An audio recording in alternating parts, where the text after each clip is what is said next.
Idi Amin came to power with promises of change. But soon the world realized something terrifying.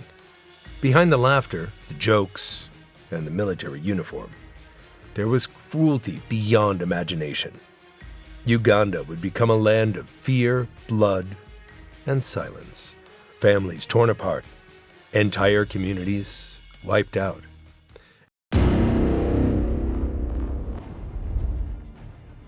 Amin was born around 1925 in Koboko, a small town in northwestern Uganda near the borders of Sudan and Congo. His exact birth date was never recorded, which later made his life appear mysterious.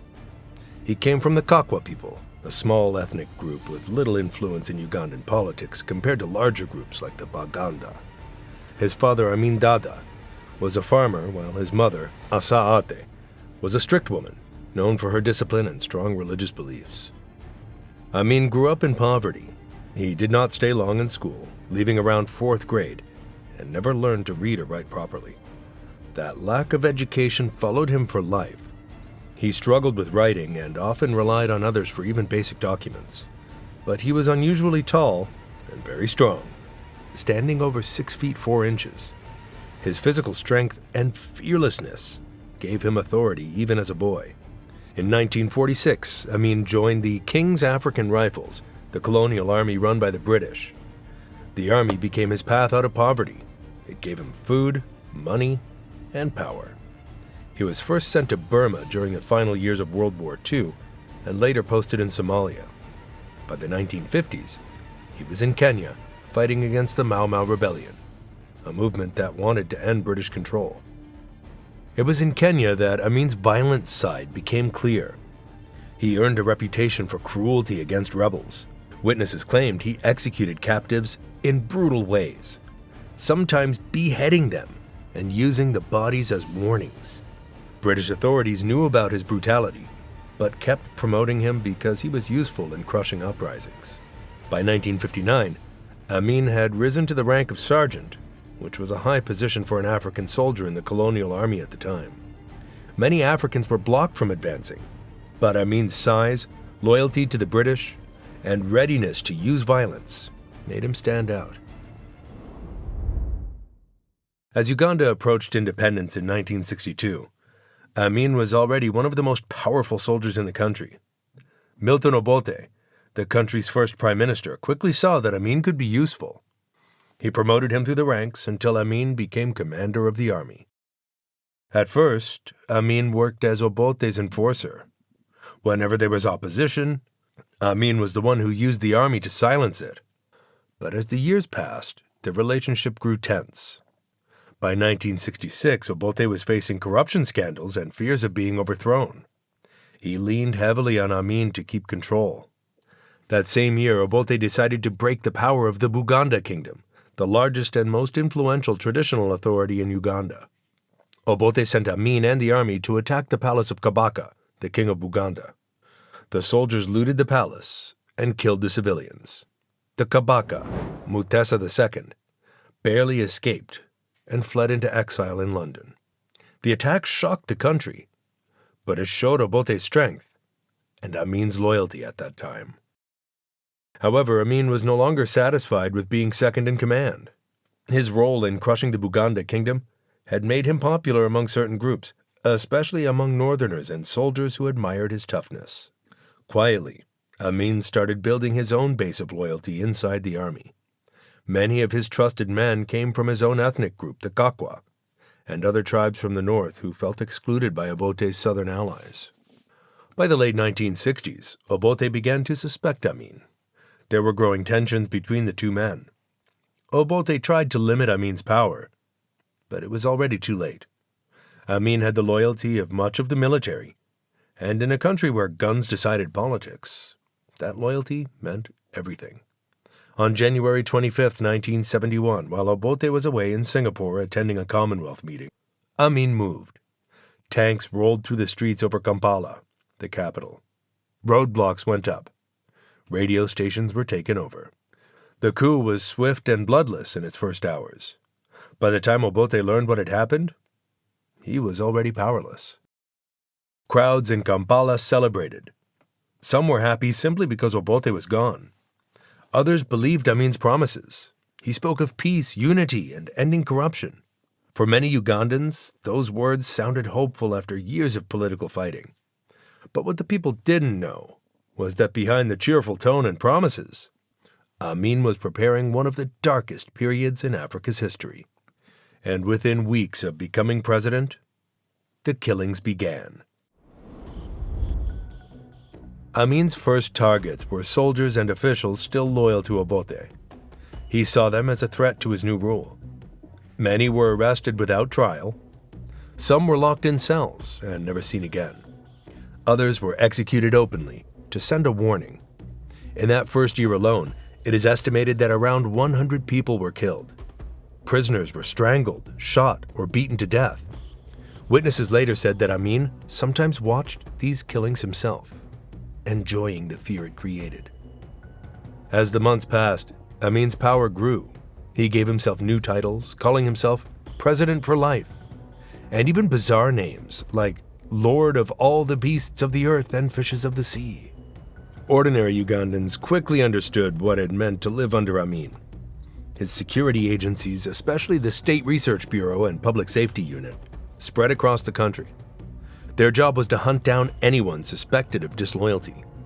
People were arrested for criticizing the government, for being the wrong ethnic group, and sometimes for no reason at all. Between 1972 and 1973, he ordered mass killings of the Acholi and Longo people. Soldiers invaded villages, dragging men, women, and even children out of their homes. Many were shot on the spot, while others were taken to military barracks where they were tortured and executed. In just 2 years, thousands were wiped out. The Nile River became a dumping ground for bodies. Its waters, once a lifeline for farming and fishing, now carried the corpses of Amin's victims. Fishermen reported catching human remains in their nets instead of fish. Sometimes the riverbanks were so full of corpses that the stench spread for miles. This horror became a daily reminder of Amin's brutality. But his violence did not stop with ethnic groups. Amin widened his targets. Anyone who questioned him could be killed. Students who protested his rule were shot. Doctors who criticized the collapsing healthcare system disappeared. Journalists who reported on government abuses were beaten to death. Even judges who were supposed to represent law and order were not spared. One of the most shocking murders came in 1972. Chief Justice Benedicto Kiwanuka, a respected leader and Uganda's first African Chief Justice, was kidnapped in broad daylight by Amin's soldiers. He was tortured before being killed. His only crime was daring to question the dictator's actions. His death terrified the country because it showed that even the highest officials could be killed without consequence. And yet, Amin's cruelty was only expanding. In August 1972, he made one of his most shocking and destructive decisions. He announced that Uganda's Asian community, most of them Indian or Pakistani descent, had 90 days to leave the country. Nearly 60,000 people were forced to pack up their lives and abandon everything they owned. These families were not outsiders in the way Amin painted them.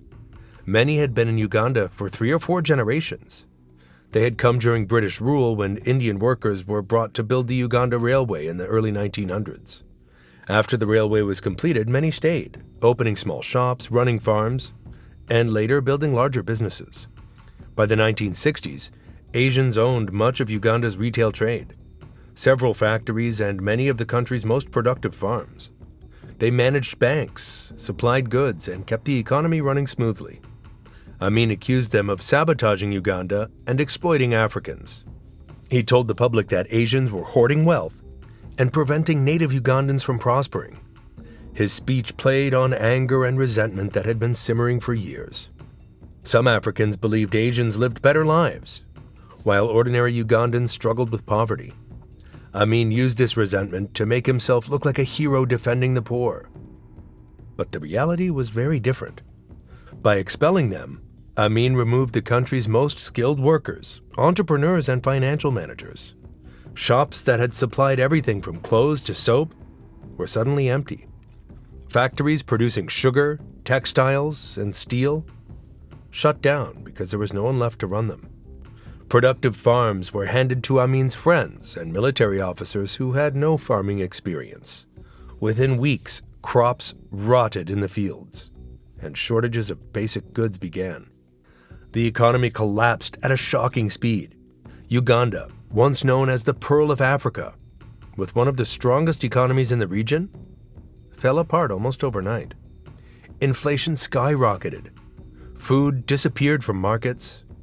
Ordinary families struggled to afford bread, sugar, and salt. Hospitals faced medicine shortages because import companies had been destroyed. For Amin, the damage didn't matter. He handed businesses and houses to his loyal supporters as rewards for their loyalty. To many poor Ugandans, this looked like justice at first, but the new owners quickly ran businesses into the ground. Instead of creating prosperity, the country sank deeper into poverty and hunger. The human cost of the expulsion was just as severe. Entire families were torn apart. Many left Uganda with only one suitcase, forced to abandon houses, shops, and farms they had built over generations. Children were pulled out of schools. Some were separated from their parents in the rush to leave. Airports were overcrowded with desperate families trying to escape before the deadline.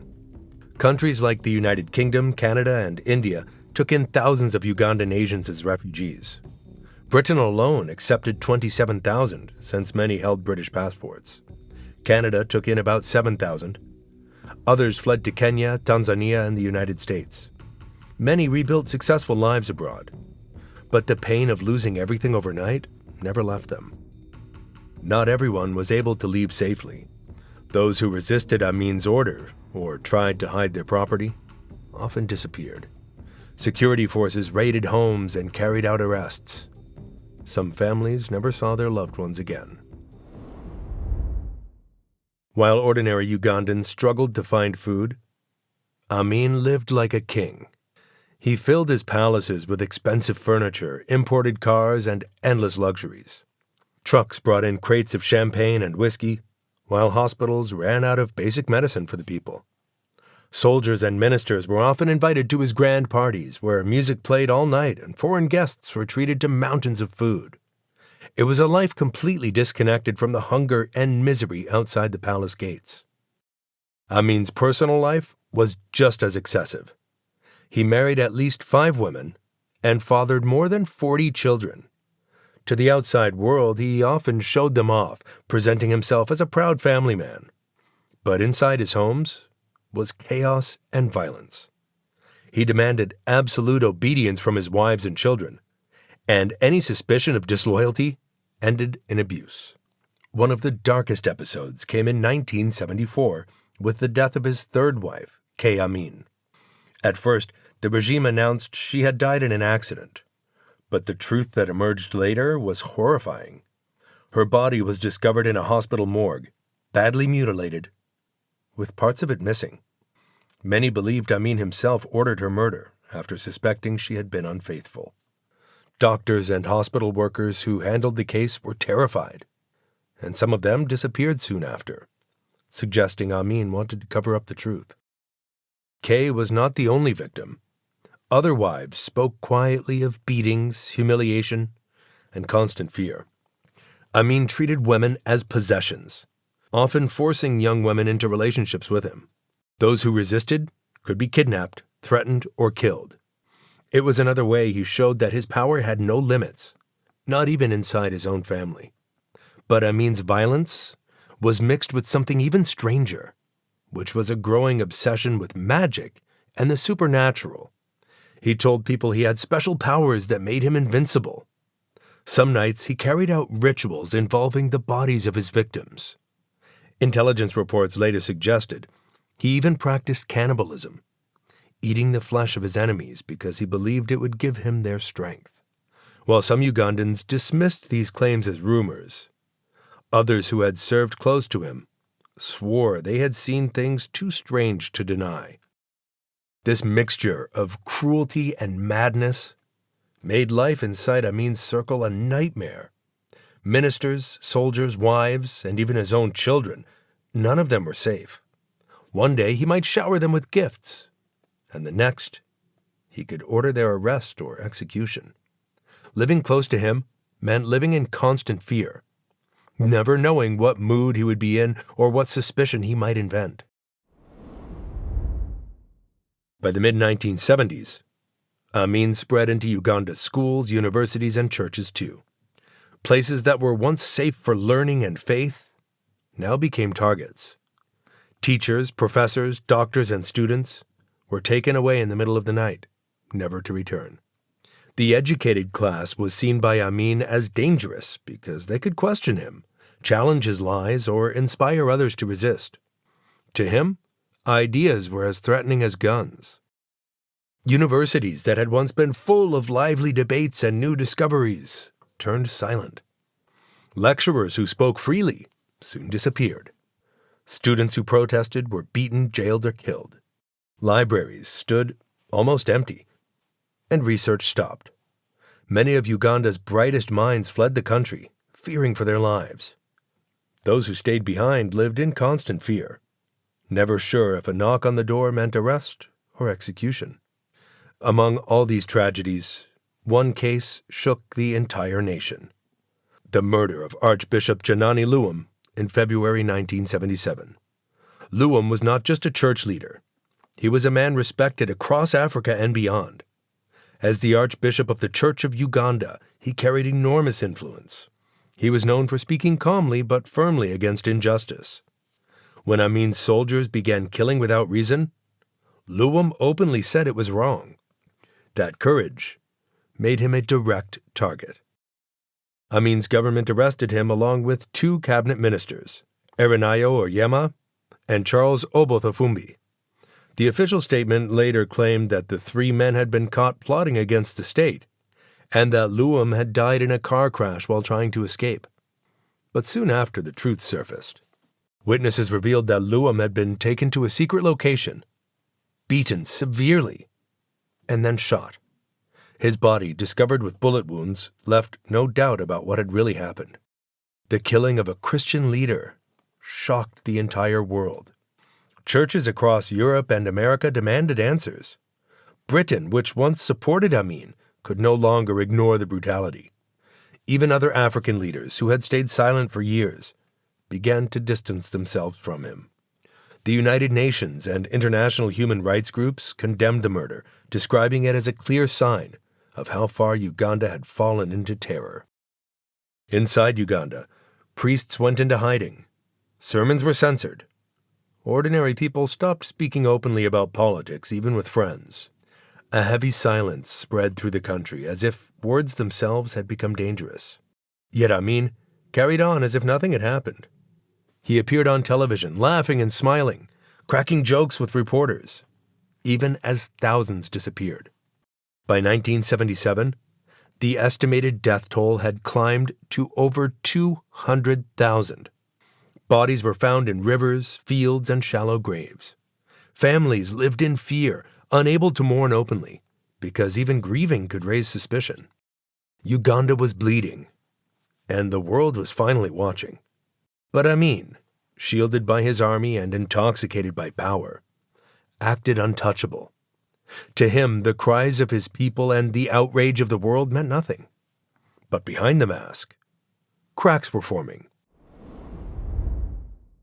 By 1978, Amin's rule was already crumbling. His economy was in ruins. His soldiers were demoralized, and his people were terrified. Yet instead of fixing the problems inside Uganda, Amin made a disastrous decision.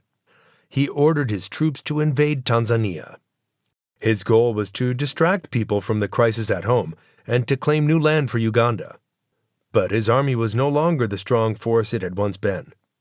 Years of corruption, killings, and fear had destroyed discipline. Many soldiers fought only because they were afraid of Amin, not because they believed in him.